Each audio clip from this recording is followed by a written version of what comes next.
Welcome back, underdogs, misfits, and other little lunatics.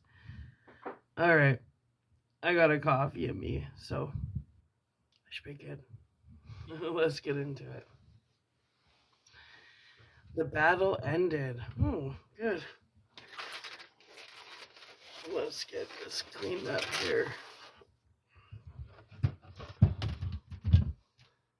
Uno momento.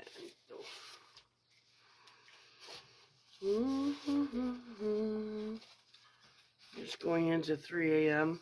I always feel totally awake at this time. I'm like, yep, ready to start my day. Right.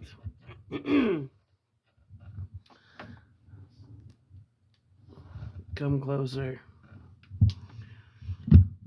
Whoever you are. Come closer.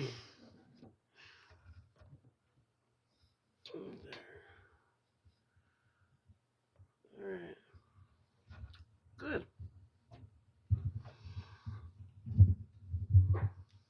Oh, let's do this. Move that over. Move that over. Oh, that's better. Oh, I like that way more. Ambiance.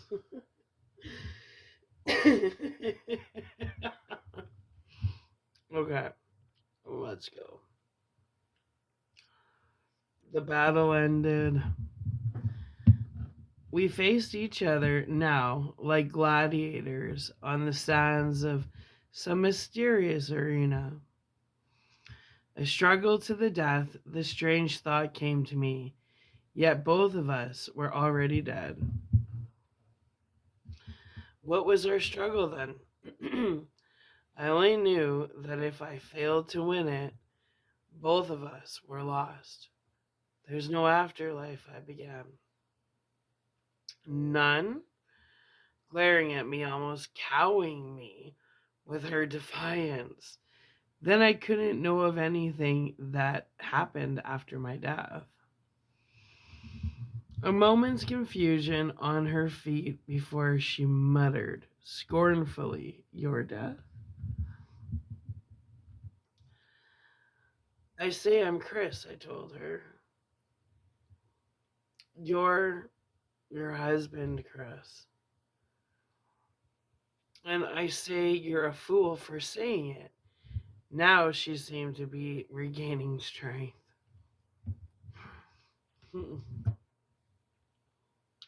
Believe what you will, I persisted. But whoever I am, I couldn't know what had happened to you after your husband died, could I? I mean, details, I added, cutting her off. Could I? She looked at me suspiciously. I knew she wondered what I was getting at. I continued quickly to keep her off balance. No, I couldn't, I answered myself. You know I couldn't because I did. What details? She interrupted fiercely. Details like you and the children sitting in the front row of the church, like someone touching your shoulder, making you start. I knew from her reaction that my opening move was a failure. Obviously, she didn't remember my touch. She gazed at me with open contempt. Things like the house filled with people after the funeral. I went on. Richard serving drinks at the bar. Do you think, she started, your brother Bill there? Pat, your brother Phil? His wife? And is that what you call you in the closed bedroom lying on our bed, Ian sitting beside you holding your hand?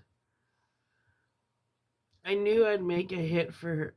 She jerked as though I'd struck her. It was something she'd remembered vividly, being a moment of sorrow. I was on safer ground now. Unhappy ground, but safer. Ian saying to you that he knew it was insane, but he felt that I was there with you too? Anne began to shake. You're telling me. I know you want to help. She whispered something. What? She whispered it again. I still couldn't hear. What, Anne? Leave me alone. She told me in a raspy voice. You know I'm right. I said, you know I was there. Which proves... The filming across her eyes again, so fast it appeared almost physical. She turned her head away. I wish it would rain, she murmured. I'm right, aren't I? I demanded. These things really happened, didn't they?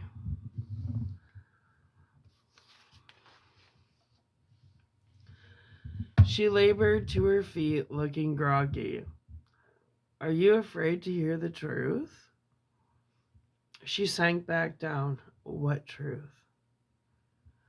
Her body jerked spasmodically. What are you talking about?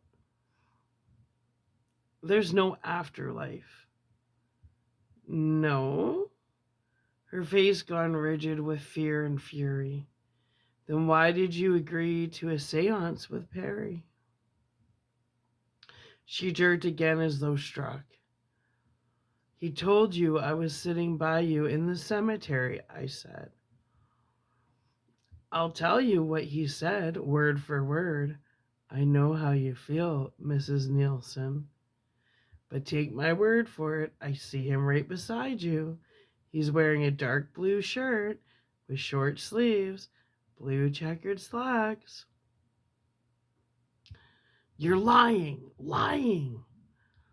Her voice was guttural, her teeth clenched tightly, her expression one of malignant wrath.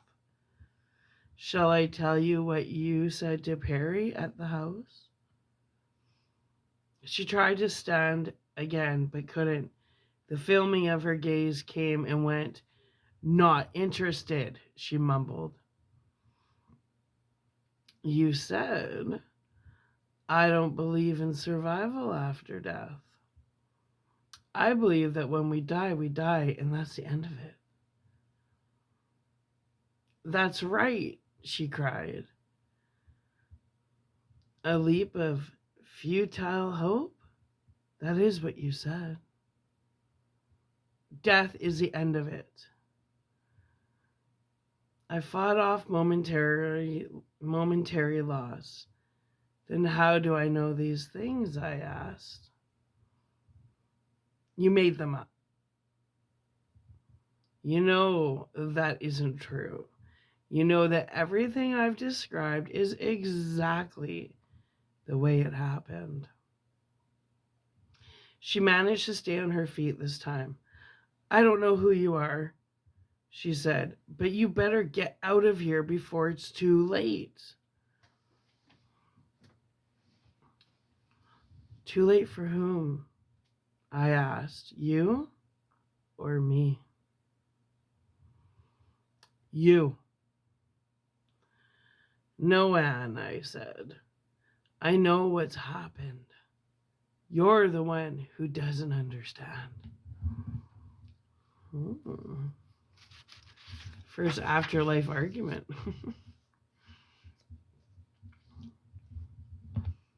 And you're my husband, she asked. I am. Mister, she said. She almost spat the word at me. I'm looking right at you, and you're not my husband.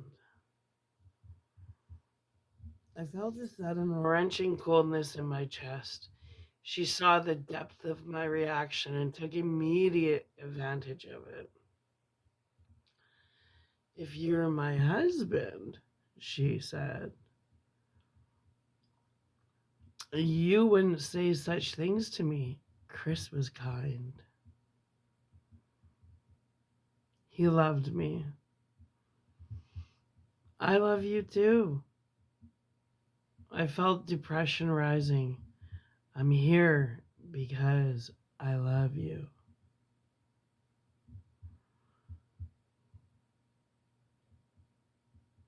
Her laugh was a cynical, chilling sound. Love? She said. You don't even know me. The ground was slipping out from under me. I do, I cried. I'm Chris. Can't you see that? Chris. My loss was complete as she smiled in cold victory. How can you be here then? She asked. He's dead. It had all been in vain. There was no way of convincing her because she literally could not conceive of the afterlife. No one can conceive of the impossible. And to Anne, survival after death was an impossibility. She turned and walked from the living room, followed by Ginger. At first, the shock of it failed to register. I sat watching her go as if it had no importance to me. Then it struck, and I stood in dumbfounded shock. I'd done everything I could to convince her, thought I had her on the razor edge of belief, only to discover I'd accomplished nothing. Nothing. I moved after her, but now without hope. Each step seemed to bring another condensation to my mind and body, a curdling of thought, a clogging of flesh which grew increasingly worse. For a ghastly moment, I thought I was home again, that this was where I belonged. Stopping, I resisted the hideous process. I couldn't bear to stay in that place. It was too horrible.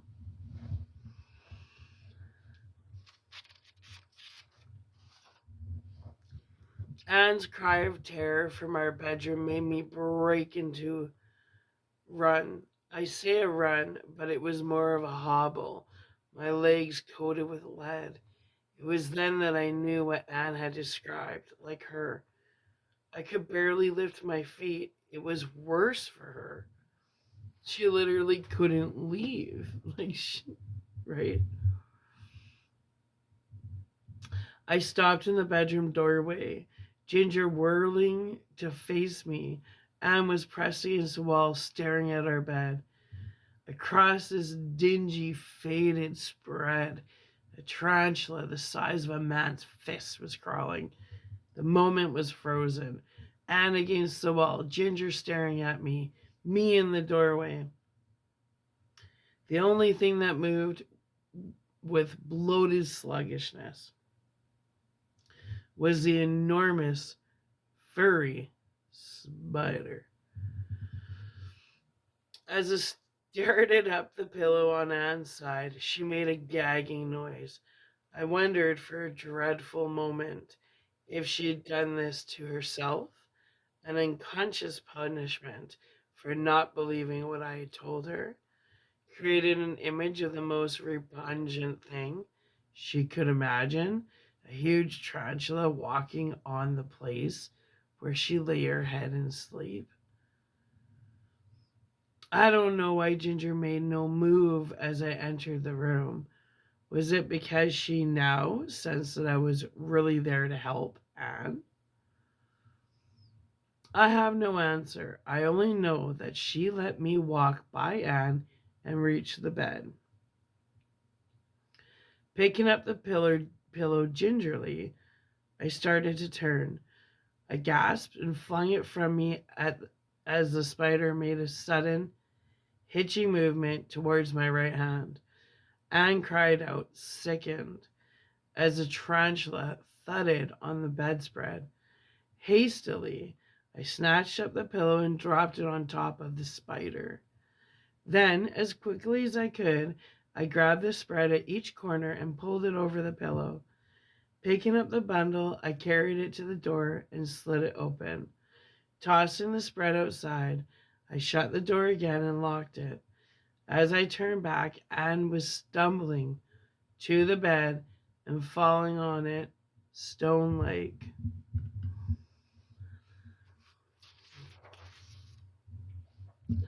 Motionless, I stared at her. There were no movements left to make. I'd exhausted all possibilities. The encounter was over. The battle ended.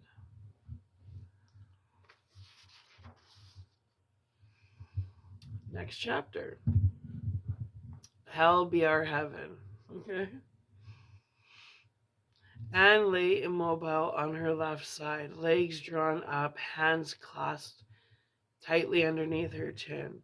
Her eyes stared slightlessly, still glistening with tears that no longer fell.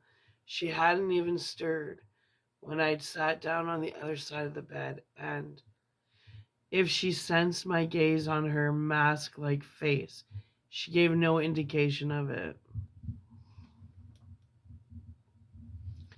Ginger slept exhausted at the foot of our bed.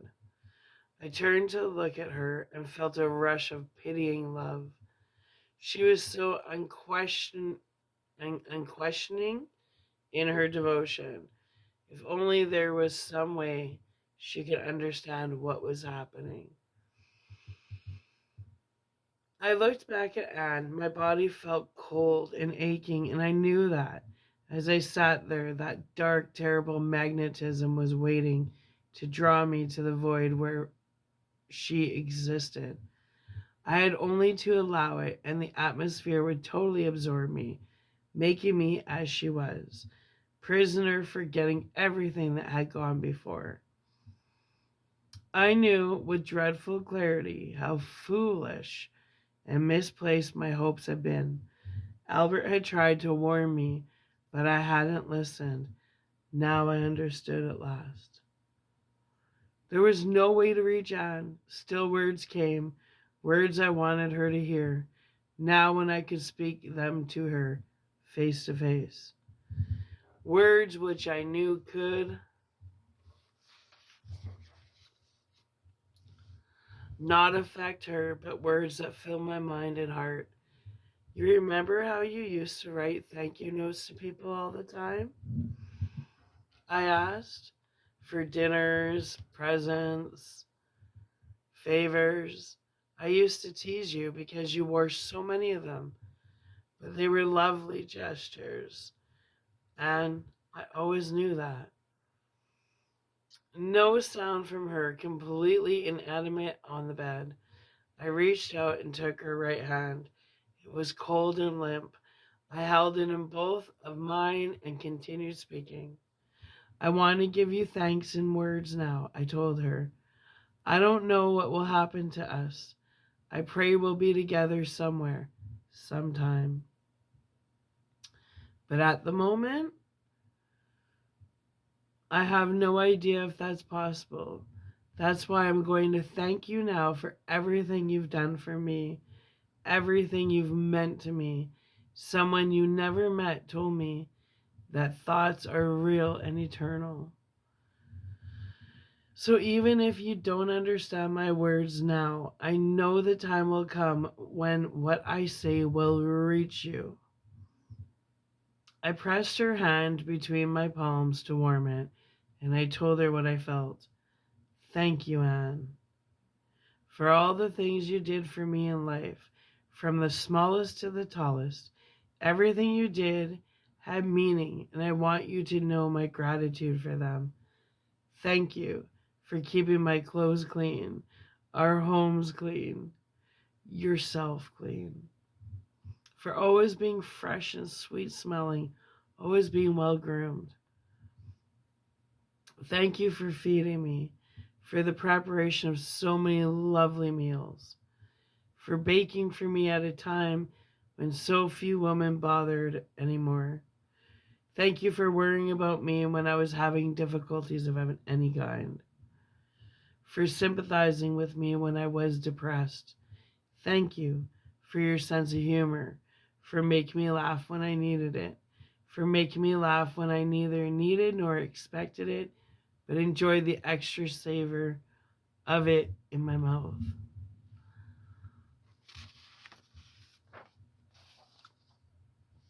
Thank you for your perception of our life together and the world we lived in.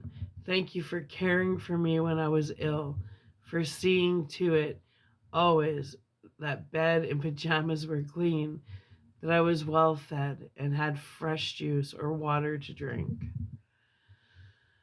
that I had something to read, or that the television set or radio was on, or that the house was kept quiet so I could sleep.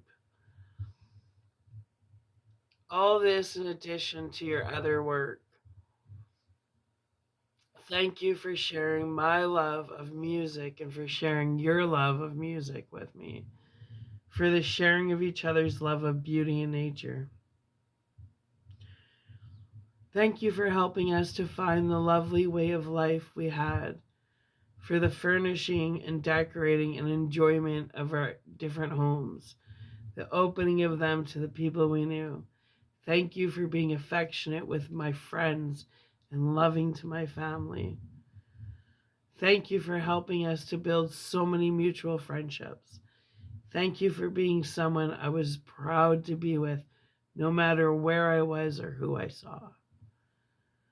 Thank you for our physical relationship, for sharing your female being with me, for making the bodily part of our life so satisfying and exciting, for keeping my sexual ego intact, for enjoying my body as much as I enjoyed yours, for the warmth of your flesh on cold nights and the warmth of your love always. Thank you for having faith in my work and in my ultimate success. I know it wasn't easy when there were children and bills and pressures of every kind. But you never wavered in your trust that I would succeed, and I thank you for that. Thank you for the memories of things we did together and with the children. Thank you for suggesting that we buy a camper for the family, for helping to bring the joys of outdoor living to me and the children. I know it will be part of their lives now as it was part of ours. Thank you for all the lovely national parks we saw together, for Sequoia and Yosemite, I think, in California there. And Shasta, Olympic and Mount Rainier, Glacier and Yellowstone, Grand Canyon and Bryce, for Canada and all the states we camped through from coast to coast.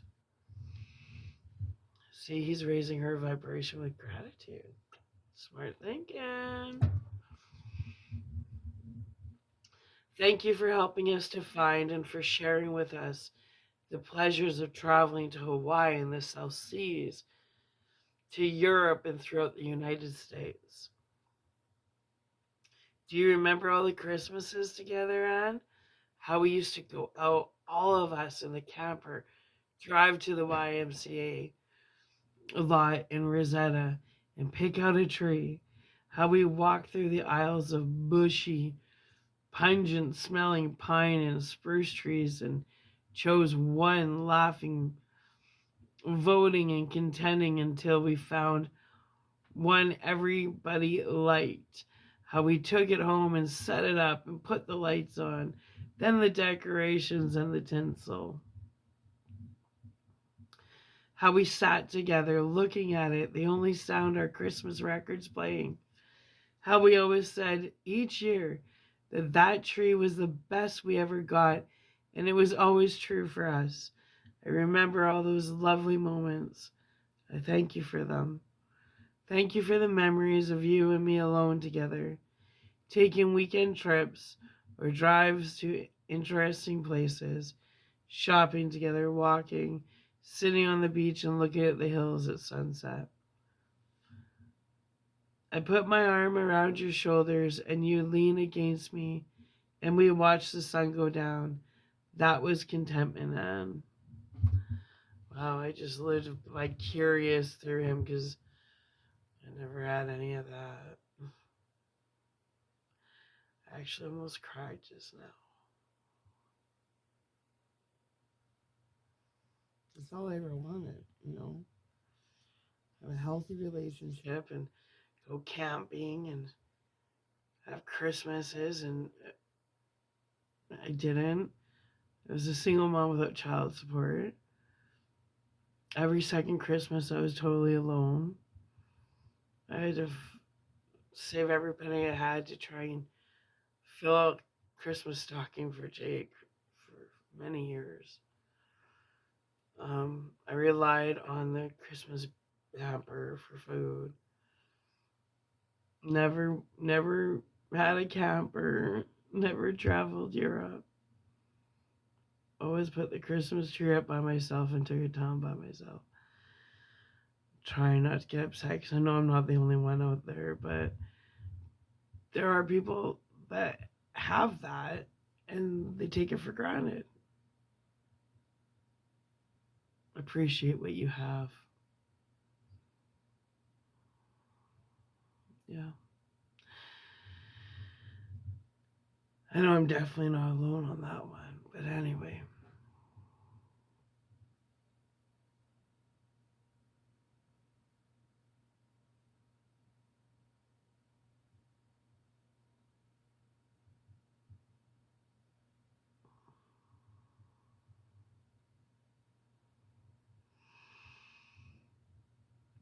Thank you for the memories of you and me alone together, taking weekend trips or drives to interesting places, shopping together, walking, sitting on the beach and looking at the hills at sunset.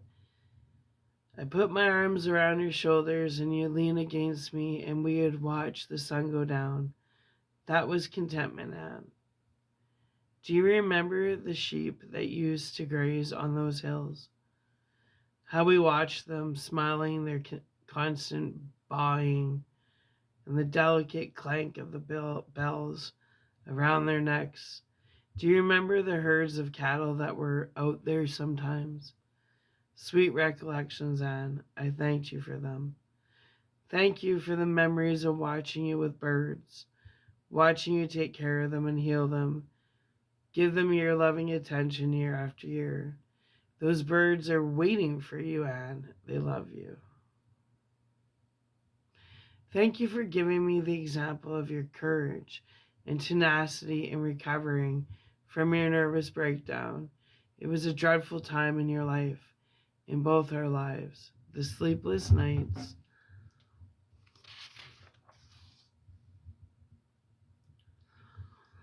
the fears and uncertainties, the painful reliving of your past, the years of trying, struggling, hoping.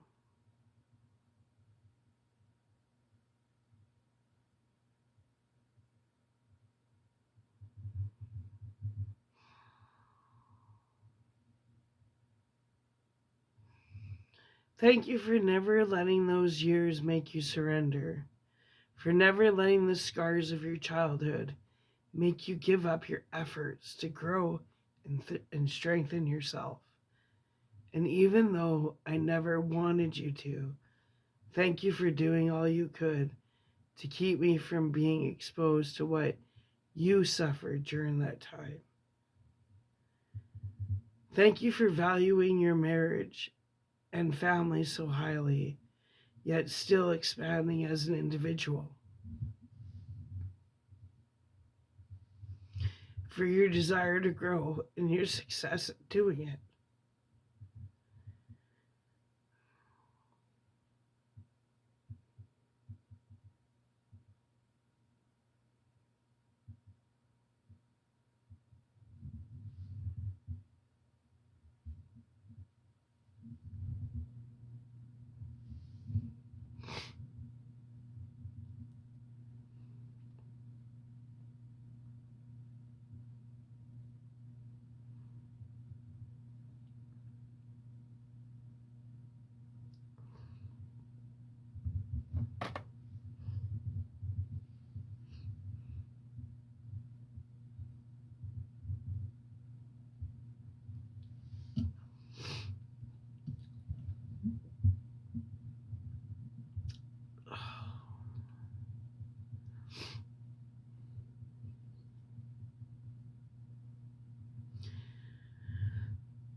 Do you remember going back to school? First taking an isolated course or two, then later going at it more intensely until you've earned your Associate of Arts degree, then your bachelor's, then started working towards a profession as an adult counselor. I was so proud of you, Anne. I wish you were still doing it. You would have made a wonderful counselor, full of empathy and love. Thank you for our children. Thank you for providing the clean and lovely vessel of your body for the creation of their physical lives. Do you know I still remember the exact moment each of them were born? Louise at 3:07 p.m. on January the 22nd of 1951. Richard at 7:02 a.m. on October the 14th of 1953. Marie at 9:04 p.m. on July the 5th, 1956. And Ian at 8:07 a.m. on February the 25th of 1959. Jake was born on March the 5th. It was a Wednesday at 1:45 p.m. He was 7 pounds, 14 ounces. 38 hours of labor, then an emergency C-section. Oh, I remember. Thank you for the joy I felt at seeing each of them for the first time and for the joys that each has brought to my life. Thank you for teaching me to be considerate of them and respect their separate identities. Thank you for being such a fine example to our daughters and sons, showing them what's possible in a wife and mother. Thank you for letting me be myself, for dealing with me as I was, not as you imagined me to be or wanted me to be. Thank you for being so compatible with my mind and my emotions, for helping me to keep my airy thoughts on earth, for being neither dominant nor passive, but each as the occasion.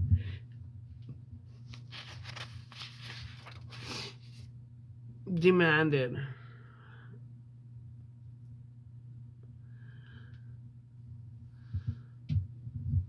For being female and accepting that I had to offer as in accepting what I had to offer as a male, for making me feel always like a man. Thank you for being tolerant of my feelings, for neither crushing my ego nor allowing it to grow beyond the bounds of sense, for keeping me in my mind the realization that I was a human being with responsibilities. Thank you for remaking me without ever doing it deliberately, for helping me to understand myself better, for helping me accomplish more with you than I could ever have accomplished alone.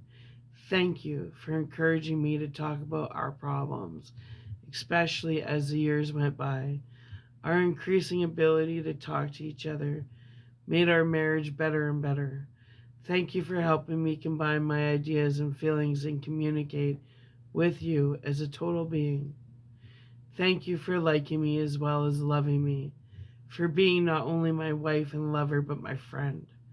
Thank you for your imagination in our life, for helping me to grow in appreciation of new activities and new ideas, for making my taste more adventuresome in all things from the least to the greatest. Thank you for reminding me in acts, not words, of the right things to do where others were concerned, for teaching me by example that sacrifice can be a positive and loving gesture. Thank you for the opportunity to mature. Thank you for your dependability, for always being there when I needed you.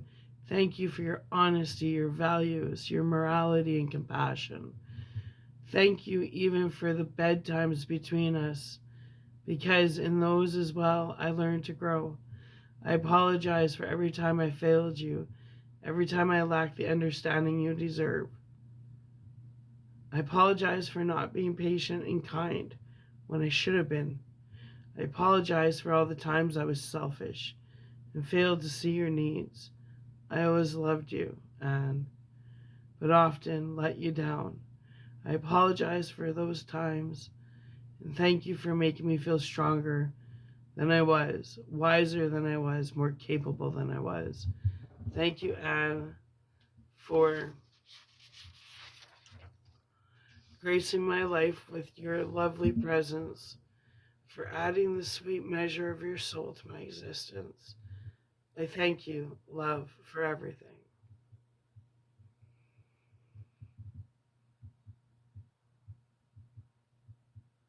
I wonder what that would be like. I really do. To have my child, like have somebody that you had a child with be so appreciative of all the sacrifices you made. I will never know what that's like. Anyway, she was looking at me now with such a suffering expression that for an instant I regretted having spoken as I had. Immediately that vanished.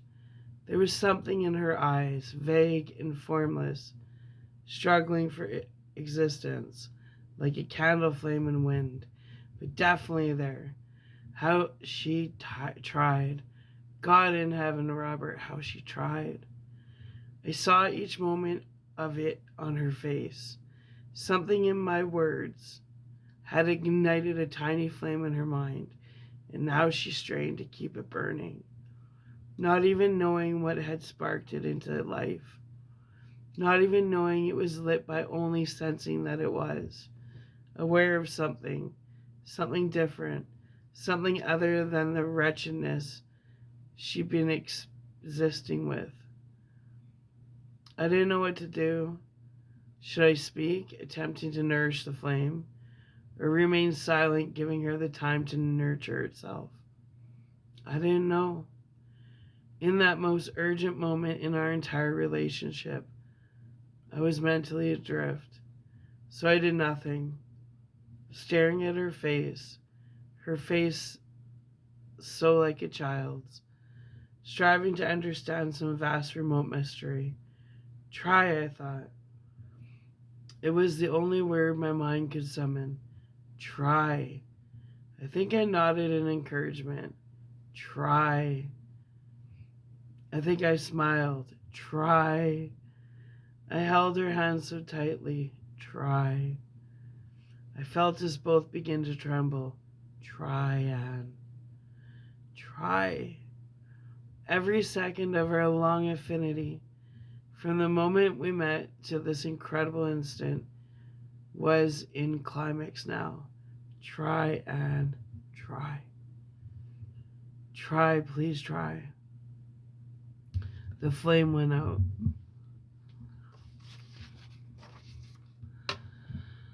I saw it die. 1 second it was there, barely alive. Then it was gone. The faint illumination of it vanished from her mind. In the falling of her expression, anxious hope to dull oblivion, was to me the most hideous sight I had seen since my death. Anne, I cried. No response in word or facial recognition. The cause was lost. I stared at her in silence, moments passing, until the one remaining answer came to me. I couldn't leave her there alone. Strange how the most horrific decision I had ever made in my existence should impart a sense of peace to me. Instantly, I let the waiting magnetism start to envelop me. There was no stopping it now. I felt an icy curdling in my flesh, a horrible clotting, chilling condensation of my entire body. I almost tried to fight it off as mindless terror swept across my mind. I stopped that. This was the one thing I could do for her. I lose the knowledge of it soon, not even have the solace of recognizing my own gesture. But now, for these limited moments, I knew exactly what I was doing, the only thing left to do. Forswear heaven to be with her. Show my love by choosing to remain beside her for the 24 years she had to remain there. God, I can't imagine. I pray that my companionship, whatever it might prove to be when I had lost awareness, might ease in some small way her pain at living in this awful place. But stay I would no matter what. I started looking around. Ginger was licking my hand. So now he's totally aligned on that low frequency.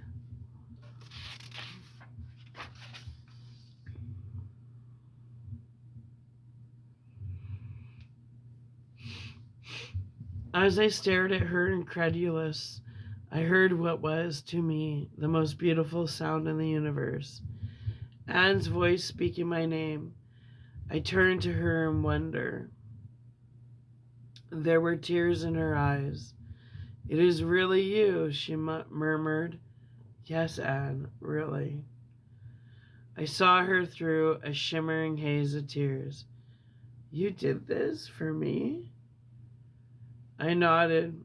"Yes, Anne, yes, yes." I could feel awareness fading. How soon would it be gone?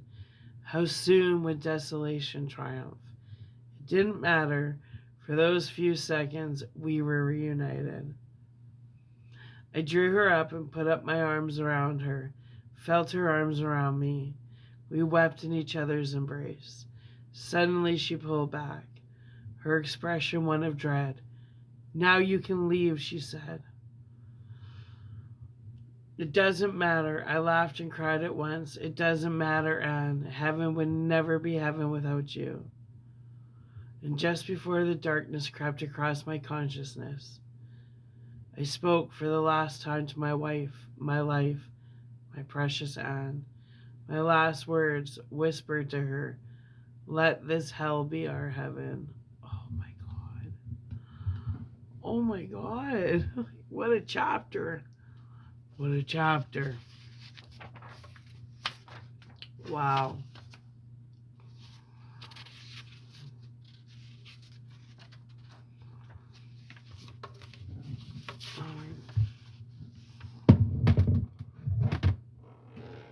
Hold on a sec.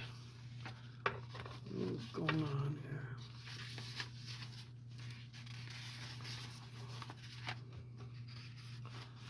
Oh wow, we're almost done. Okay, I'll read one more chapter, then we'll upload, and then I think we have one more video. What a book, eh?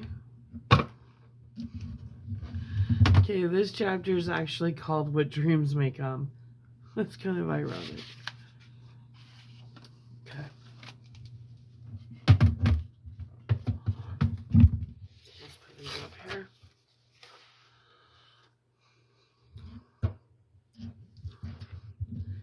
India.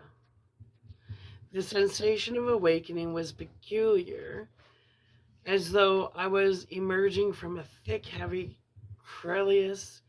I opened my eyes and stared up at a ceiling. It was pale blue, softly tinted. I heard nothing but the most profound of silence. Attempting to turn my head, I found to my surprise that I was too weak to move it. For several moments, I felt with a sense of dread that I was paralyzed.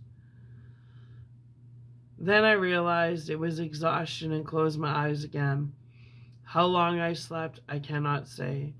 The next thing I recall was opening my eyes again. The same blue ceiling, pale, irradiant. I looked down at my body. I was lying on a couch, wearing a white robe. Was I back in Summerland?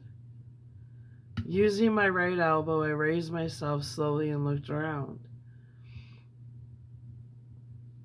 I was in an immense hall, which was ceilinged, but not walled. Tall ionic columns serving as side supports. There were hundreds of couches in the room, almost all with people on them. Men and women dressed in robes the color of the ceiling moved among the couches, leaning over now and then to speak to reclining figures stroking their heads. I was back in Summerland, but where was Anne?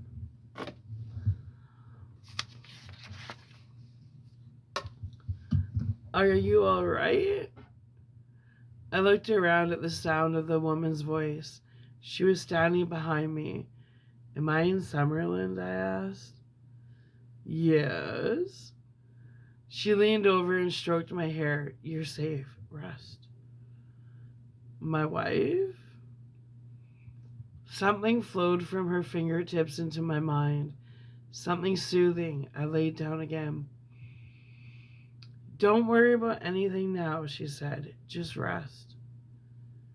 I felt sleep drifting over me again. Warm, soft, silken sleep. I closed my eyes and heard the woman say, That's right. Close your eyes and sleep. You're perfectly safe. I thought about Anne, then was asleep once more. Again, I cannot tell how long I slept. I only know I woke again to see the blue ceiling overhead. This time I thought of Albert, speaking his name in my mind. When he failed to appear, I felt alarmed and pushed up on my elbow.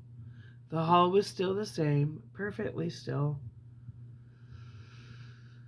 The floor was thickly carpeted. I saw, and here and there, handsome tape strides hung down from above.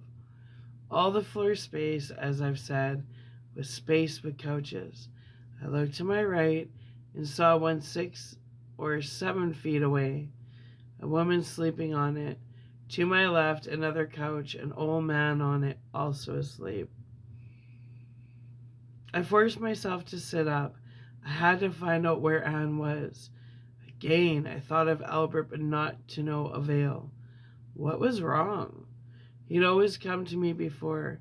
Hadn't he returned to Summerland? Was he still in that terrible place? I shrugged to my feet. I felt incredibly heavy, Robert, as though despite the shedding of that Crilius, like the butterfly thing, my flesh was still encased in stone. I could hardly move across the hall, past endless ranks of sleeping people, male and female, old and young. I stopped in the entrance to an adjoining hall.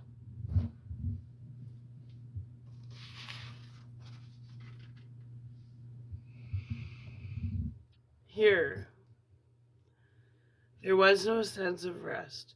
People thrashed in frantic sleep or, partially conscious, tried to sit up, had no strength to do so, and fell back heavily, or strangled to rise, or strangled, or struggled to rise, restrained by men and women in blue.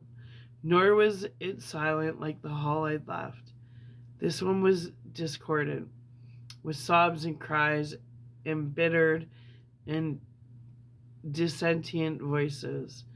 Nearby, I saw a man in blue talking to a woman on a couch. She looked confused and angry and kept trying to sit up, but couldn't. The man patted her on the shoulder and spoke to her reassuringly. I looked across the hall in startlement as a man began to shout, I'm a Christian and a follower of my Savior. I demand to be taken to my Lord. You have no right to keep me here. No right. I saw a man in blue gesture to several of his associates, and they gathered around the furious man to touch him.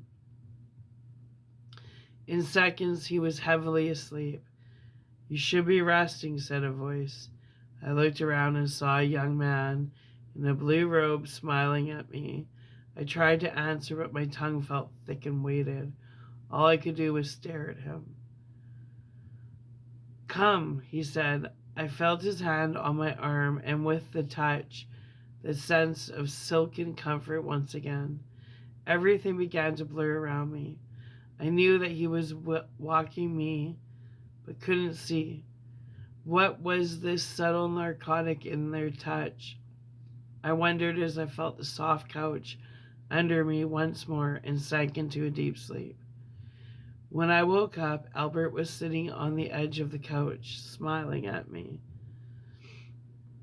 When I awoke, you're better now, he said. What is this place? I asked.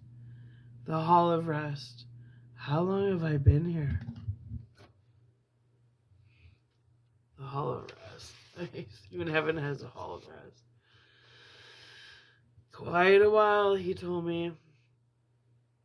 Those people in the next, I pointed. Those who died suddenly and violently, awakened for the first time, he said, refusing to believe that their bodies are gone, but they still exist. That man, one of many who expect to sit at the right hand of God and believe that those who fail to share their ideas are doomed to eternal torment. In many ways, these are the most backward souls of all. You didn't come before, I said. I couldn't until you're adequately rested, he replied. I received your calls but wasn't permitted to answer them. I thought you were still. I broke off, reaching out to grip his arm. Where is she? I asked. He didn't answer. She's not still in that awful place. He shook his head. No, he told me. You spared her that. Thank God. I felt a burst of joy. By going there and staying with her of your own free will, you gave her just enough awareness to escape. Oh, nice. Then she's here, I said. You were with her for some time, he told me. That's why you've been here, regaining your strength. He put a hand on my arm and squeezed it. I really didn't think it could be done, Chris, he said. I never foresaw what you were able to do for her. I thought in terms of logic. I should have realized that only love could reach her. All you need is love. Do do do do do. All you need is love. Love. Love is all you need. Anyway. I like that. She is safe, I said. Safe from where she was? I felt a tremor of uneasiness. She's here, I asked. In Summerland. He seemed reluctant to answer. Albert? I looked at him anxiously. Can I see her? He sighed. I'm afraid not, Chris.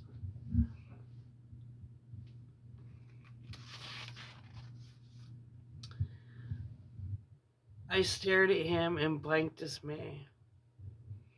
You see, he said, although the love of someone close can, on occasion, elevate a soul to Summerland, though I've never seen it done with a suicide, that soul is rarely, if ever, able to remain here.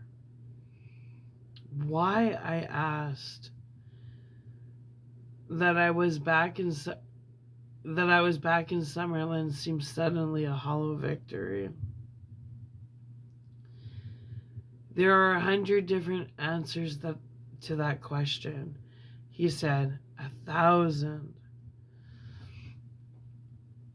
The simplest of which is that Anne just isn't ready for it yet. Where is she then? I was sitting up now, gazing at him apprehensively. He seemed to brace himself. Was that a smile? Well, he started. The answer to that brings up a subject so immense. I don't know where to begin. You haven't been in Summerland long enough to have been exposed to it. What subject? I asked.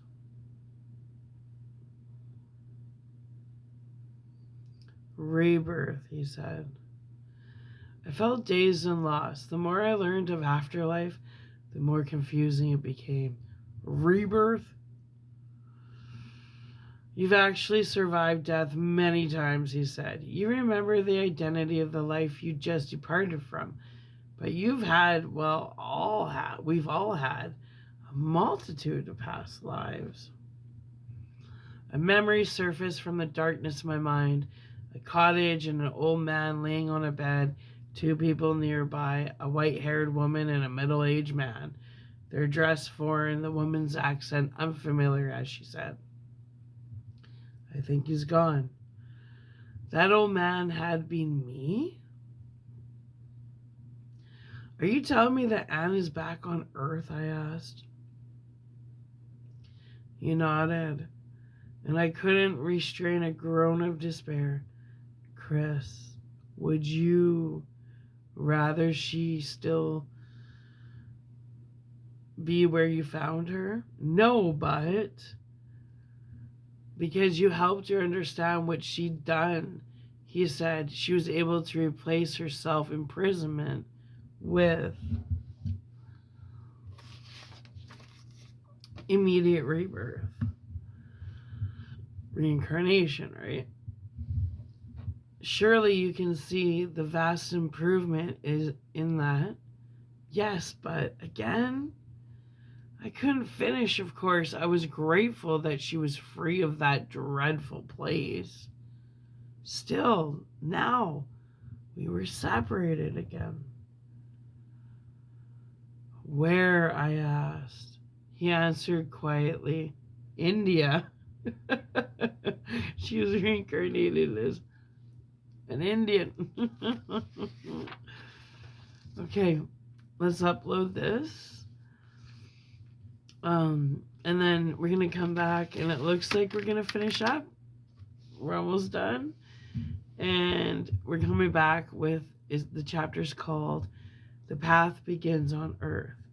So, to all my little underdogs, misfits, and other little lunatics, if you're sleeping, I truly hope you're having the sweetest dreams. Be safe, be smart.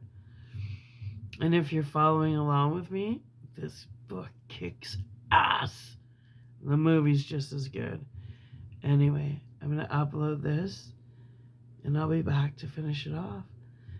And then tomorrow we start the fast. Well, you know what I mean? It's already tomorrow, but my tomorrow